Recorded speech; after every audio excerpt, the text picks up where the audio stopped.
sudah koordinasi, komunikasi, internalisasi, implementasi, hasil deh sekarang ditanya. Dari 3 bulan ini, apalagi di desa lama, setelah pemetaan, hasil pemetaannya apa? Dan bagaimana tindak lanjut dari hasil pemetaan itu? Mangga dari Kang Soleh dulu. Boleh, Bu. Kebetulan kan Bu, kalau saya desanya desa lama ya. Desa yang memang sudah 1 tahun 4 bulan ya? Berarti sekarang. Nah, kalau hasil dari pemetaan itu yang pertama itu perihal masalah wisata. Kalau dulu kan inisiatifnya sebenarnya mah Saduswit kalau di sini. Jadi Sadusun wisata. Jadi kita memberikan sampling dulu untuk wisata-wisata yang lain gitu kan. Tapi ada satu sampling yang memang pengelolaannya dikelola dengan benar dan sama kelompok. Nah, yang kedua itu taman baca. Nah, cuman kalau taman baca di sini inisiatifnya karena hasil dari pemetaannya itu ketika observasi itu tidak aktif. TBM itu ada sekitar 3 desa Sukaharja itu, tapi semuanya itu nggak aktif. Adalah pada tahun kemarin itu ada 1 TBM yang aktif di TBM-nya. Nah, yang terakhir sekarang ada yang namanya sigap desa. Jadi lebih ke bahasanya berarti desa tanggap bencana lah. Ada yang sebut desa tanggap bencana, kalau Pemdes itu suka nyebut Tagana. Itu kan Tagana udah bergeser ke nama desa tanggap bencana. Nah, itu yang sekarang itu yang menjadi garapan sekarang itu desa tanggap bencana. Karena itu sesuai hasil juga memang hasil dari pemetaan termasuk penyesuaian dengan indeks desa membangun itu. Gitu ya. Jadi inisiatif di bidang lingkungannya adalah terkait dengan tanggap bencana. Di wisata ya, desa sadar wisata Saduswit kalau Saduswit emang jago masalah singkatannya. Saduswit gitu ya. Saduswit. Dan di situ tentu saja peran partisipasi masyarakat luar biasa dalam membentuk inisiatif itu bersama dengan Patriot Desa kan? Iya, Bu. Apa yang paling berkesan? Yang paling berkesan menurut saya ketika berbicara wisata dan inisiasi dan penggeraknya itu kelompok sadar wisata. Jadi kalau kelompok sadar wisata itu anggotanya tidak ada batasan, Bu. Dari mulai pelaku UMKM, terus orang yang peduli terhadap lingkungan sama juga di situ. Termasuk di situ juga masuk pengusaha-pengusaha di internal Desa Sukaharja. Kayak Kopi Sejati itu juga masuk, termasuk juga ada sih beberapa kayak yang punya kafe juga masuk di situ. Sebenarnya karena kalau kelompok sadar wisata itu terbatasi, justru itu kita itu sudah secara tidak langsung udah membuka ruang kolaborasi di internal kelompok sadar wisata juga. Itu ya yang paling berkesan ya. Ketika itu kelompok itu jadi ternyata banyak banget yang mau kolaborasi dan bareng-bareng masyarakat di Desa Sukaharja. Ya kebanyakan sih masyarakatnya, Bu, masyarakat yang memang karena kita juga kan tujuannya ada salah satu indikator untuk mencegah urban juga. Banyak juga masyarakat yang memang nggak ada pekerjaan kan, gitu, nggak dapat pekerjaan dan lain sebagainya, itu terlibat juga gitu. Gitu. Sekarang beralih dari Kang Soleh ke Kang Fajri. Kang Fajri, hasil pemetaannya apa dan tindak lanjut dari hasil pemetaannya apa? Ini baru bulan keempat nih. Bulan keempat ya. Alhamdulillah hasil dari pemetaan Transek Desa dan pemetaan Transek Desa yang dituangkan ke dalam pemetaan potensi dan pemetaan masalah. Yang pertama yang berangkat dari pemetaan, kita hasil dari pemetaan itu keluar inisiatif yang namanya Alus Pisan. Alus Pisan. Tadi Saduswit, sekarang Alus Pisan ya. Aksi Literasi Desa Pengasinan. Nah, itu yang bergerak di bidang EKS kalau bicara IDM gitu. Nah, itu berdasarkan hasil pemetaan dari masalah. Yang kedua berangkat dari hasil pemetaan potensi yang namanya itu Taman Hiasan. Taman hiasan, apa itu? Tanaman hias pengasinan. Taman hias pengasinan itu sebenarnya gini, Bu, itu menjadi salah satu role model di Gunung Sindur. Iya, betul. Sebagai role model Gunung Sindur karena yang selain daripada kita merawat tanamannya juga, kita juga perlu merawat SDM-nya seperti itu. Karena kelompok yang di sana itu menjadi suatu percontohan bagi desa-desa yang ada di Kecamatan Gunung Sindur. Akan tetapi secara peningkatan kapasitas dari SDM tersebut ternyata ada beberapa hal yang memang perlu ditingkatkan seperti itu. Makanya saya mengambil itu berdasarkan diskusi dengan kelompok juga, karena memang di kelompok itu menginginkan sesuatu untuk meningkatkan kualitas dari tanaman tersebut. Misalkan secara penjualan belum menyentuh penjualan online misalkan. Yang kedua misalkan karena kalau misalkan kita lihat produk itu kan harus lihat gambar ya Bu ya. Kalau misalkan lihat tanaman pucuk merah harus dulu keliling. Nah, misalkan harus dulu keliling. Kalau misalkan ada katalog mah, nah kita bisa lihat tuh di situ seperti itu. Karena di sana juga belum ada seperti itu. Nah, itu salah satu dari hasil pemetaan potensi. Pemetaan itu ya. Seperti itu. Dari lingkungannya sendiri? Dari lingkungan itu keluar dari berdasarkan masalah. Apa itu di sana? Namanya itu penghargaan. Penghargaan. Apa itu penghargaan? Penghargaan itu pengolahan sampah organik dan anorganik Desa Pengasinan. Kata yang panjang disingkat jadi penghargaan. Seperti itu. Sampah ya, terkait dengan pencemaran air dan lingkungan ya. Air, udara, tanah ya. Baik. Nah, sebelum berlanjut berbicara tentang inisiatif, kita cek deh foto-foto yang teman-teman sempat lakukan pemetaan dilakukan oleh teman-teman di Desa Pangasinan dan Desa Sukaharja. Boleh nih. Ini sebenarnya lagi apa nih Kang Fajri? Kita dari Pangasinan dulu deh. Nah, apa ini Kang Fajri? Ini pemetaan awal ya? Pemetaan awal nih. Ini salah satu kan Bu penumpukan sampah yang sangat banyak itu Bu. Iya. Dan di sana pun cuma dikumpulkan sehingga tidak diolah seperti itu Bu. Dan saya mendapatkan penggerak lokal dan mempunyai rencana inisiatif dan rencana tindak lanjut itu pengolahan sampah organik dan anorganik. Jadi seperti itu. Jadi pengolahan sampah organik itu kita akan membuat sesuatu kompos dan misalkan semacam maggot, budidaya maggot seperti itu, sehingga sampah-sampah organik itu bisa terurai seperti itu. Atau misalkan dari anorganik, nah anorganik itu bisa kita olah dan dijadikan suatu keterampilan, misalkan melibatkan ibu-ibu di sana seperti itu, sehingga mempunyai nilai daya jual yang tinggi seperti itu. Ini hasil transek kemarin ya, hasil transek kemarin. Nah ini sedang apa nih? Biasa malam ya? Malam tuh, ada kopi, ada singkong, pisang, pisang seperti itu. Jadi ini saya lagi diskusi sama kelompok tanaman hias. Itu yang inisiatif tadi ya. Apa inisiatifnya? Taman hiasan. Tanaman hias Pangasinan seperti itu. Nah ini itu lagi budidaya lele sebenarnya. Ada di sana ya. Salah satu potensi juga sebenarnya. Nah ini juga sama, kita lagi diskusi dengan Pak Kades, dengan Bumdes dan kelompok tanaman hias. Gitu. Nah ini juga sama seperti itu. Nah ini juga sama, kita lagi diskusi, kita lagi ngobrol-ngobrol lah gitu. Jadi nggak peduli siang, malam, pagi gitu ya, pokoknya standby aja ya. 24 jam lah. 24 jam lah, Sukaharja kapan tidurnya gitu ya. Jadi kalau kita kepanasan, kehujanan. Luar biasa. Nah sekarang ke desanya Kang Soleh nih. Ini gimana Kang Soleh? Apa ini Kang Soleh? Ini kopi sejati Bu. Ini kopi sejati. Ini pemetaan awal tahun lalu ya? Iya, pemetaan awal tahun lalu. Ini kalau di Desa Sukaharja itu kopinya kopi robusta Bu, karena ketinggiannya 85 ke bawah. 85 mdpl ke bawah. Ini rata-rata kalau Sukaharja itu hitungan bersihnya itu per tahun kalau nggak salah itu sekitar 30 sampai 50 ton. Untuk kopi ya, produksi kopi. Wah luar biasa, berarti itu salah satu potensi. Oke, ini lagi ngapain? Malam juga ini ya? Malam juga. Ini Bu, biasa. Kalau ini pemetaannya, jadi kita kan setiap seminggu sekali itu suka ada musyawarah. Ya. Jadi kalau bahasa Bogor itu ada yang namanya gorol Bu. Apa itu? Nah sebenarnya ini, gambar ini menjelaskan bahwa hari Jumatnya kita ngumpul, hari Sabtu dan Minggunya kita gorol. Gorol itu kerja bakti. Karena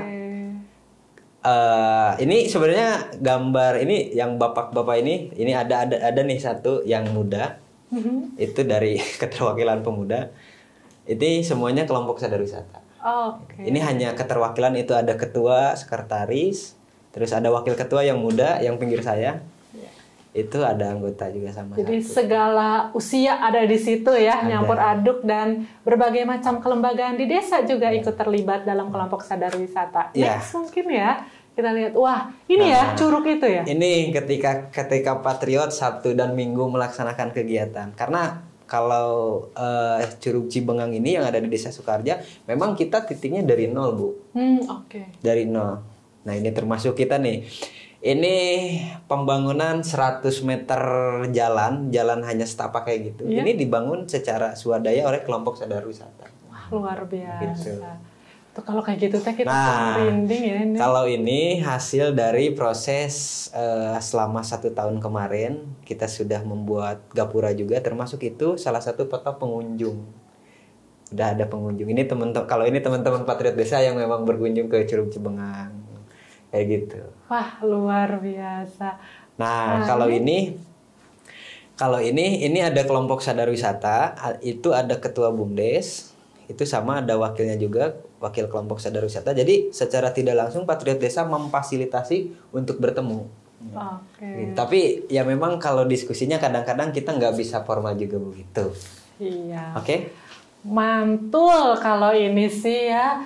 Kang Fajri, Kang Soleh di bawah koordinasi dari Kang Sarip nih, luar biasa nih, Kabupaten Bogor, kelompok sadar wisata ini fokus ke lingkungan juga gitu kan ya. Nah sekarang kalau kita berbicara inisiatif, nggak mungkin dong muncul inisiatif itu hanya dari Patriot Desa aja. Betul nggak? Betul. Tanpa masyarakatnya sejauh ini, partisipasi masyarakat nih, terutama Kang Fajri ya. Kalau Kang Soleh tuh kayaknya udah kegambar bangun jalan yang tadi ya berapa? Lebar berapa? Itu semeter setengah ada. Semeter setengah dengan panjang berapa tuh? 100 lebihan. 100 meter lebihan bisa bersama masyarakat. Itu hanya jalan 30%-an, Bu. Itu baru sisanya ada lagi yang lebih panjang. Ada lagi, dan itu swadaya masyarakat. Artinya kan partisipasi masyarakat. Inisiatif itu nggak datang dari kita sendiri gitu ya. Pasti ya ada juga nih peran masyarakat. Nah di Kang Fajri ini dengan inisiatif tadi yang disebutkan, alus pisan, taman hiasan dan penghargaan. Gimana sejauh ini partisipasi masyarakat? Partisipasi masyarakat yang pertama itu partisipasi masyarakat itu dari misalkan contohnya Ibu ya di penghargaan, pengolahan sampah organik dan anorganik seperti itu kita libatkan semacam RT RW setempat, misalkan semacam kadus juga. Nah kita libatkan di situ untuk mengolah sampah organik dan anorganik sesuai dengan kemauan mereka sebenarnya. Sesuai dengan kemauan mereka ketika ingin membuat suatu yang bisa menghasilkan seperti itu, buatlah mereka semacam pupuk kompos dan budidaya maggot seperti itu, sehingga keterlibatan masyarakat dan RT RW misalkan dari stakeholder wilayah itu juga bisa dilebatkan seperti itu. Yang pertama itu. Yang kedua, kita juga melibatkan semacam BUMDes juga kita libatkan dari kelembagaan desa seperti itu.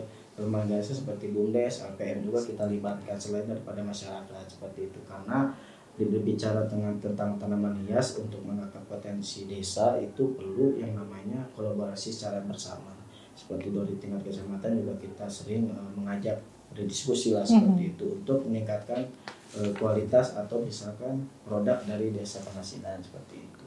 Ya, jadi memang Patriot Desa mendorong komunikator, integrator dan akselerator itu ya. Nah, Kang Sarip datang ke desa, udah pemetaan, udah ada tadi inisiatifnya luar biasa, partisipasi masyarakatnya juga luar biasa. Sebenarnya ketika datang ke desa, ke kantor desa, pasti komunikasi dengan pemerintah desa. Tersirat gak sih harapan dari pemerintah desa kepada kawan-kawan kita di lapangan ini seperti apa gitu? Ya, kalau di awal-awal sudah pasti kan karena memang awal banget nih ceritanya nih. Belum ada sosialisasi, belum ada internalisasi. Mereka tuh banyak pemahaman yang mungkin agak sedikit berbeda gitu atau mungkin beda ekspektasi gitu ya. Memandangnya wah orang provinsi, apa-apa pasti lewat mereka lolos. Gitu. Satu, yang kedua, yang negatifnya, waduh orang provinsi provinsi juga mereka mata-matain di lapangan ya kan. Tapi setelah dikomunikasikan, ternyata Patriot Desa seperti ini. Nah, setelah kita coba komunikasikan, akhirnya kita ambil kasus desa lain yang mungkin belum tidak menjadi undangan ya. Yang berawal dari kepala desanya tidak mau komunikasi, terus mungkin boleh dikatakan nganggap Patriot Desa mah ngari dua doang di desa gitu. Tapi setelah disampaikan ini loh KPI-nya, ini loh tugas-tugas mereka, bahkan sampai mereka memahami, oh ternyata keberadaan Patriot Desa itu salah satunya membantu tugas kami untuk kemudian bisa lebih meningkatkan lah. Mungkin kalau bahasa kalian strata, tapi di sini kita membahasakannya kesejahteraan masyarakatnya. Akhirnya mereka antusias, yang tadinya dibelakangi sekarang bentar-bentar nyodorin gitu kan. Bahkan pengalaman kemarin ketika desa-desa yang diundang ke Garut di acara DPM Desa ya, itu mereka, saya agak apresiasi juga gitu. Kepala desanya itu satu-satu seolah-olah kayak udah janjian gantian. Jam 8 kepala desa ini, jam 9 kepala desa. Mereka tuh hanya laporan, Pak, alhamdulillah kami sudah didampingi sama Patriot Desa, kemarin begini. Jadi benar-benar kerasa bahwa akhirnya Patriot Desa tuh ada di desa gitu. Bahkan kalau salah satu contoh ngetesnya gitu, saya sengaja kalau datang tuh kadang-kadang Patriot Desa nggak tahu. Main aja dulu kan, main ke warung atau kemana atau ketemu perangkat, nanya aja, Pak kenal ini, oh itu mah Patriot Desa. Jadi dari situ aja udah ketahuan, oh berarti benar LinkedIn, keberadaannya diakui. Bahkan sampai misalnya ketika ada sesuatu yang berbeda, saya coba mancing, apa sih Pak? Memang Patriot Desa gunanya apa sih di sini? Gitu? Mereka belum tahu tuh saya koordinator. Wah Pak, semenjak ada Patriot Desa, contoh kecil lah, yang tadinya ruangan ini tidak tertata rapi, Patriot Desa tuh bisa loh Pak mengidekan ke kita bahwa penerapan ruangan, terus tata letak komputer segala macam sampai bagus seperti. Jadi ternyata akhirnya walaupun Patriot Desa mempunyai KPI utama, tapi salah satunya adalah selain KPI utama mereka juga bisa membawa diri untuk kemudian menjadi lebih dan sangat-sangat bermanfaat di desa, kira seperti itu. Luar biasa. Terima kasih teman-teman nih, Kang Soleh, Kang Fajri. Sebelum kita usai nih, kayaknya kalau ada kopi, ada kentang goreng, ada singkong goreng sampai malam nih kita ngomong. Nambah jam gitu ya. Nambah jam. Closing statement deh, kenapa pemetaan itu menjadi sesuatu hal yang penting ketika pertama kali Patriot Desa datang ke desa penempatan. Mulai dari SSPMD terakhir deh. Terakhir. Kita mulai dari Kang Soleh dulu. Kenapa Kang Soleh? Pemetaan itu sebuah proses yang penting yang tidak boleh terlewatkan ketika Patriot Desa datang pertama kali ke desa penempatan. Pemetaan itu sangat penting karena maju mundurnya suatu desa itu ditentukan dari hasil pemetaan yang kita lakukan, termasuk inisiasi, termasuk pengorganisasian kelompok dan lain sebagainya. Dari hasil pemetaan itu kita bisa mengetahui baik secara di lapangan ataupun secara data, termasuk masa depan desa itu ada di hasil pemetaan. Itu paling dari saya. Oke, dari Kang Fajri. Nah, pemetaan desa itu merupakan suatu langkah atau misalkan bagian yang terpenting, terpenting untuk di desa dilakukan seperti itu. Karena secara kewilayahan mungkin kalau misalkan kita harus ke wilayah ini, itu kan memakan waktu, sehingga ketika kita melakukan suatu pemetaan yang dituangkan ke dalam data, nah itu kita bisa jadi tahu potensinya, jadi tahu akar permasalahannya seperti itu, sehingga sangat penting dan sangat berguna jika memang dituangkan ke dalam data. Seperti itu. Betul. Untuk perencanaan pembangunan desa juga gitu ya tadi sama Kang Soleh tadi disampaikan. Silakan dari Kang Sarip nih, closing statementnya kenapa pemetaan itu penting? Ya mungkin tadi sempat disinggung sama Ibu Lijin ya bahwa tentang perencanaan desa. Desa itu kan biasanya ada fase di mana dia harus melakukan musrembang. Nah, musrembang ini akan optimal ketika memang ada atau dilakukan pemetaan, dan pemetaan ini harus partisipatif. Betul. Partisipatif tadi dilakukan mulai dari koordinasi, komunikasi, internalisasi, dan sampai ke implementasi. Itu sebetulnya hal yang penting yang perlu kita lakukan ketika kita melakukan pemetaan di desa. Tujuannya untuk apa? Data, sekali lagi tadi disampaikan. Karena data merupakan dasar bagi desa untuk melakukan proses-proses pembangunan perencanaan desa agar lebih tepat sasaran. Nah, itu mungkin ya closing statement yang hasil dari podcast kali ini. Sekali lagi, gagal merencanakan sama dengan merencanakan untuk gagal gitu. Dengan adanya pemetaan diharapkan semua proses perencanaan pembangunan desa sekali lagi lebih tepat sasaran sehingga keberhasilan pembangunan desa dapat lebih terjamin dan keberlanjutannya juga lebih tepat ya, lebih cerah gitu ya kesannya. Baik Bapak Ibu Akang Teteh semua, Sobat Desa, sekian podcast Ruang Riung DPM Desa Provinsi Jawa Barat bersama kawan-kawan Patriot Desa dan SSPMD Kabupaten Bogor. Mudah-mudahan bermanfaat dan memberikan inspirasi bagi Sobat Desa dimanapun berada terkait dengan bagaimana dan dengan siapa kita melakukan pemetaan di desa serta fungsinya sebagai apa pemetaan desa tersebut bisa diimplementasikan di desa. Sekian dari kami, akhir kata, wassalamualaikum warahmatullahi wabarakatuh.